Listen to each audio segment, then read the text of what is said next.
my anecdote to myself is, true generosity has no cost. If you give something to someone, there shouldn't be something you expect back. It's because you want to give it.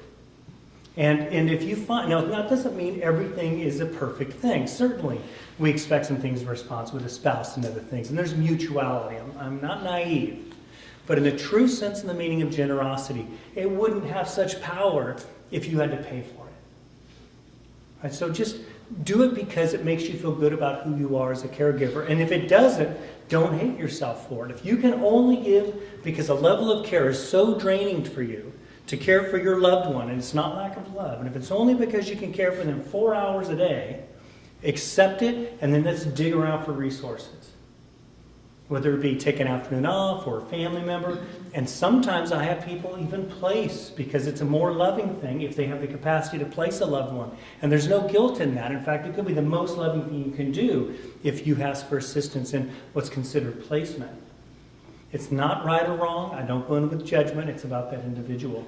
Try to be congruent. In other words, what you expect is what can be offered to you. You know, you know, a lot of stuff that I talked about that maybe has no real value for you in a 15-minute period. But there was a question a minute ago about Korean, and we bring with it our culture of beliefs. I think as you hear me talk, you realize I have a culture that I feel is my own, but I'm not naive. It comes from a greater society that I picked up things that were valuable to me.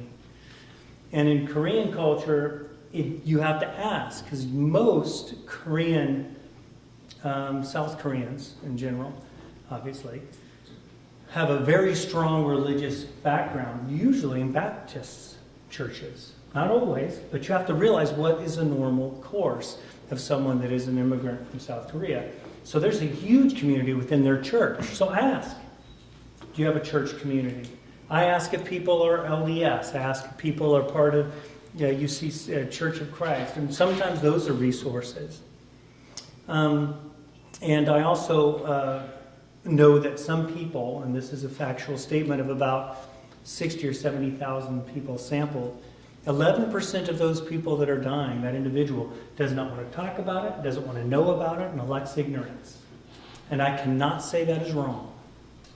I might not find that comforting.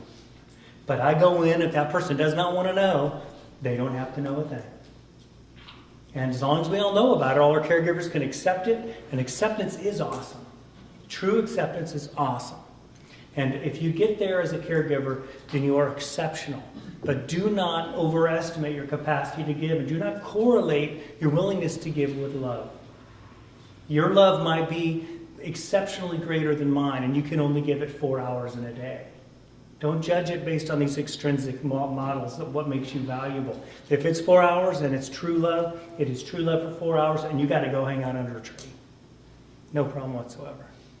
So be generous with yourself, and you can be better at being generous towards others. That's my opinion. But thank you very much. Do you have any questions, by the way? Yeah, you're a very nice choice to clap. Go ahead.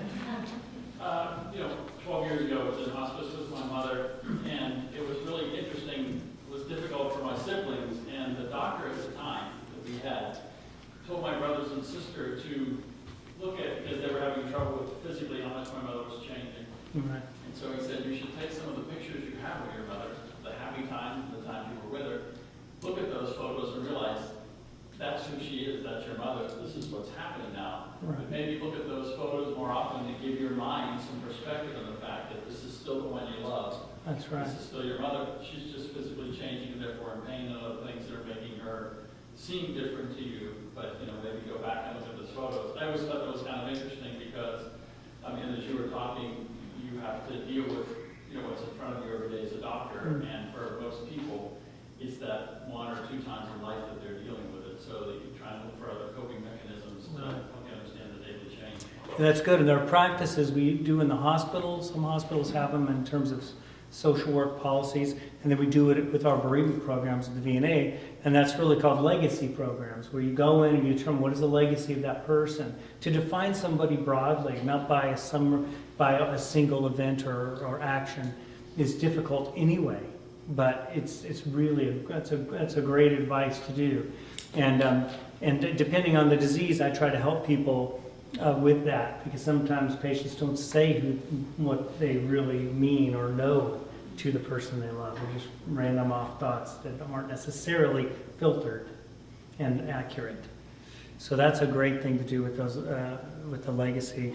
And I think memories are awesome. I know my mom, I helped on hospice and stayed with her. She was in the home. And she passed away really pretty quickly. It was CHF, heart failure. And she was managed for a long time. She was in her mid-80s. She was old when she had me, if you really want to know the truth. That's a side note. Anyway, she passed away, and it was awesome. I mean, considering that I could at least be there, I thought that was great. She was going to die. I mean, I can't do much about that. I can just try to be available to her, which I was, and try to help her with the knowledge I had and understand that death. They're just, my mom's still around.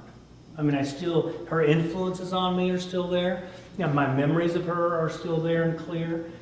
Certainly there's grieving. It was easier for me because I didn't live with her, right? It'd be hard if it was my spouse, obviously. And it was very hard for my dad, who was quite depressed, and I'm still helping him through that. But they're still around. And we love is not something it's something you feel, right? And those feelings stay forever. And that's an awesome, really great thing, in my perspective.